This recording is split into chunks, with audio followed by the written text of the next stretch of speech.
Welcome one and all. Today's session on database management system, Unit 5. In this topic, database management system, the given topic, given syllabus is concurrency control techniques. So in this concurrency control technique, we already understand introduction part, locking technique for concurrency control, etc. I am Suresh KV, Assistant Professor of Computer Science, Government First Aid College, Chikbalapura. Let us learn today in this session a optimizing concurrency control technique. See, before going to optimizing concurrency control technique, we already understand previous class concurrency control techniques. See, concurrency control technique is another factor of effects of concurrency control is a granularity of the data items. That portion of the database a data item represents. An item can be as a small as a single attribute value or a large as a disk block. Even a whole file or entire database, when indexes are used to process transactions, certain concurrency control issues arise. One is a locking technique for concurrency control. In this locking technique for concurrency control, we already understand binary lock and then binary lock operations, then implementation of a binary lock, shared or exclusive read-write locks,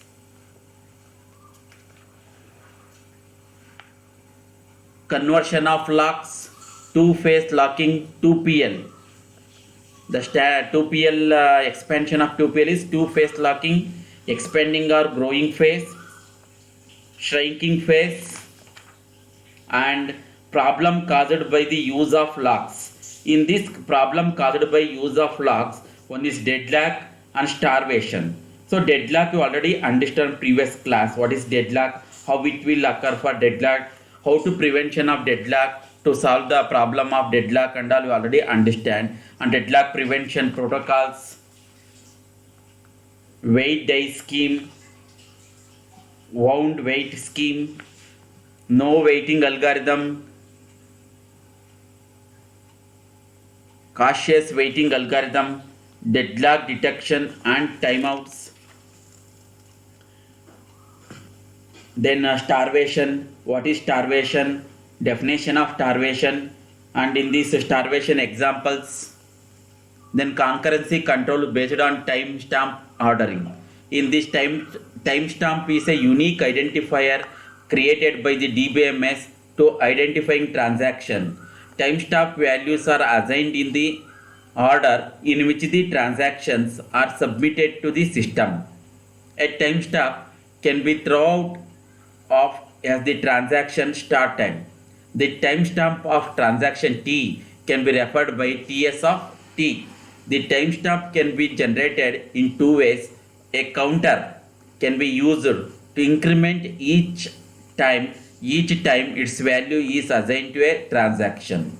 The transaction timestamp are numbered 1, 2, 3 up to so on n. The system periodically must reset the counter to 0 when no transactions are executing for some short period of time, since there will some maximum value for the counter.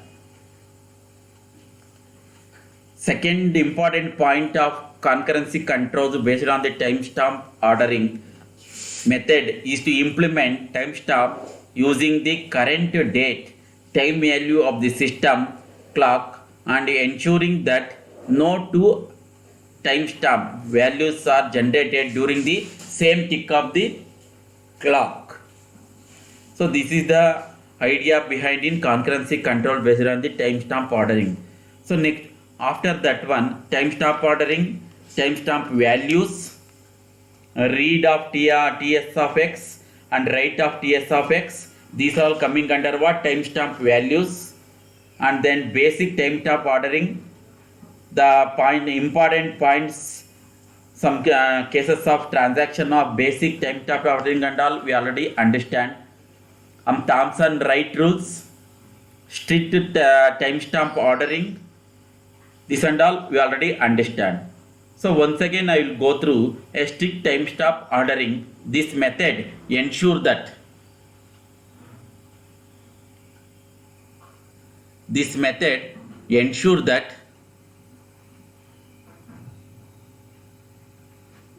schedules are both strict for easy recoverability and complicit serializable. A transaction T that issues a read time X or write time X such that Ts of T write Ts of X as its read or write operation delayed until the transaction T that wrote the value of X. Ts of T is equal to write Ts of X should have committed or aborted. This algorithm can be implemented by simulating the locking of item X that has been written by transaction T until T is either committed or aborted. T waits for T only if Ts of T greater than Ts of T, and so this algorithm does not cause deadlock. This is a one method, one way of solving deadlock problem. So in this session, so today I taught optimistic concurrency control techniques. This is also coming under concurrency control techniques.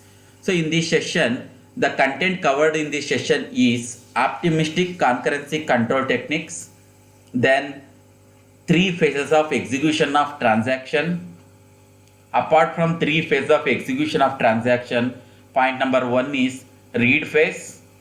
Point number 2, validation phase. Point number 3, write phase. The objective of this session is student to understand the optimistic concurrency control technique and to explain definition of read phase, validation phase and write phase. These are all 3 important control protocol of 3 phases: read phase, validation phase and write phase. Now let us understand one by one. So optimistic concurrency control technique. In optimistic concurrency control techniques, also called validation or certification technique, no checking is done while transaction is executing. Update in the transactions are not applied directly to the database items until the transaction reaches its end. During transaction execution, all updates are applied to local copies of the data items that are kept for the transaction. At the end of transaction execution, a validation phase checks whether any of the transactions updates violate serializability. If serializability is not violated, the transaction is committed and the database is updated from the local copies. Otherwise, the transaction is aborted and then restarted later. So, it is also called as validation of certification technique. Another point of optimistic concurrency control technique. In this technique, no checking is done while transaction is executing. Another point of optimistic controlling concurrency technique is updates in the transactions are not applied directly to the database items until transaction reads its end. The execution of transaction is done in 3 phases. They are: number 1, read phase; number 2, validation phase; number 3, write phase. See, in these 3 phases, let us understand one by one. So in this read phase, in basically whatever the input information is there, that is reading phase, to go through that read input information, making to process writing, that is nothing but a validation phase, checking all these things. After summarize all these things, you can go for third point, that is nothing but write phase. Now, concurrency control protocol has three phases. Out of this, first one you can understand, read and execution phase. A transaction can read values of committed data items from the database.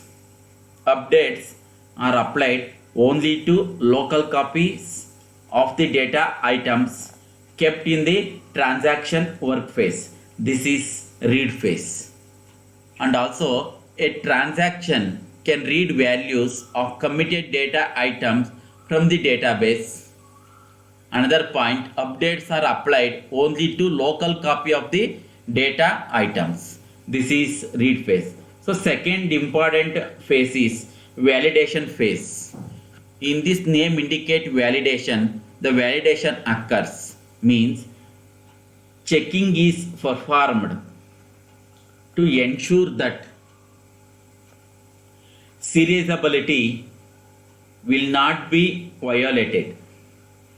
If the transaction updates are applied to the database, the protocol checks the transaction TI does not interfere with any committed transactions or with any other transactions currently in their validation phase.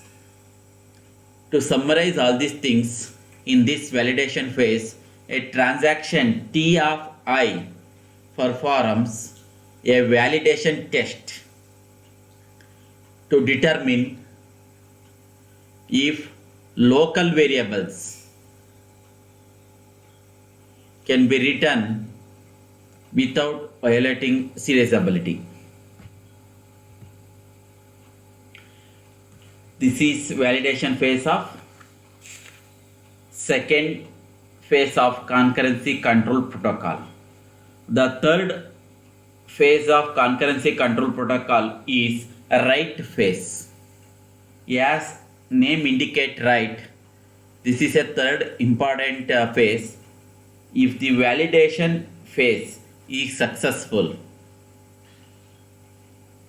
the transaction updates are applied to database. Otherwise, the updates are discarded and the transaction is restarted. Means in this write phase of concurrency control protocol,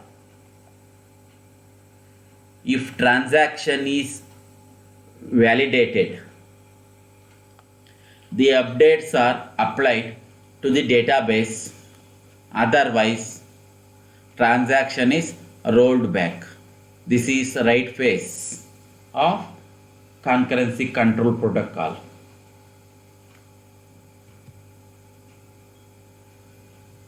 In this method, the techniques are called optimistic because they assume that little interference will occur and hence that there is no need to do checking during transaction execution. If there is little interference among transactions, most will be validated successfully.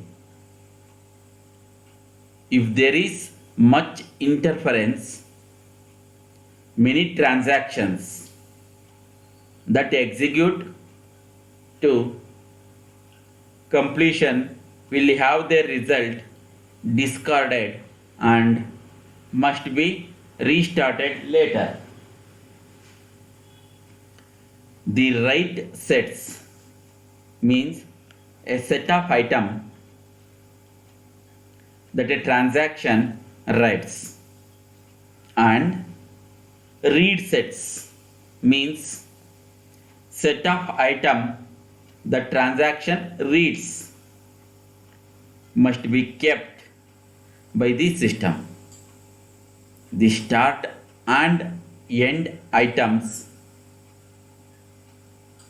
for some of the three phases need to be kept for each transaction. So these three phases of concurrency control protocol we can summarize. First is a read phase. All transaction value committed data item from the database. In validation phase, checking is performed, ensure that serializability will not be violated. That is nothing but a checking of performance validation. Then validation phase is successful transaction updates, that is nothing but a write phase. These three important three phases of concurrency control protocol. This is optimizing concurrency control techniques. So in this session, we already understand what is optimizing concurrency control technique, what is idea behind in optimizing concurrency control techniques. In concurrency control protocol, three phases read, what is a read phases, what is a validation phases, what is a write phases, and summarize all these three phases in neatly. So this is concurrency control technique for optimistic. So in this session, whenever you want to create or whenever you want to prepare this session, some reference books are needed. One is Abraham C. Sealer's Henry F. Korth, S. Sudarshan, A Database System Concept, 6th edition, MC Grow Hill 2012. Another reference book of this session is, one more is CJ Date. Title of this textbook is Introduction to Database System, 8th edition, edition Weasley. Some textbooks also available to need for creation helpful. One is Ramesh Elsmari and Shamkant B. Nawate. Title is A Fundamentals of Database System, 5th edition, Pearson Education 2007. And one more textbook is A Database Management System as per new CBS syllabus for second semester BCA, both Bangalore University and Bangalore North University 2014-15, Chitra Ravi. So thank you one and all.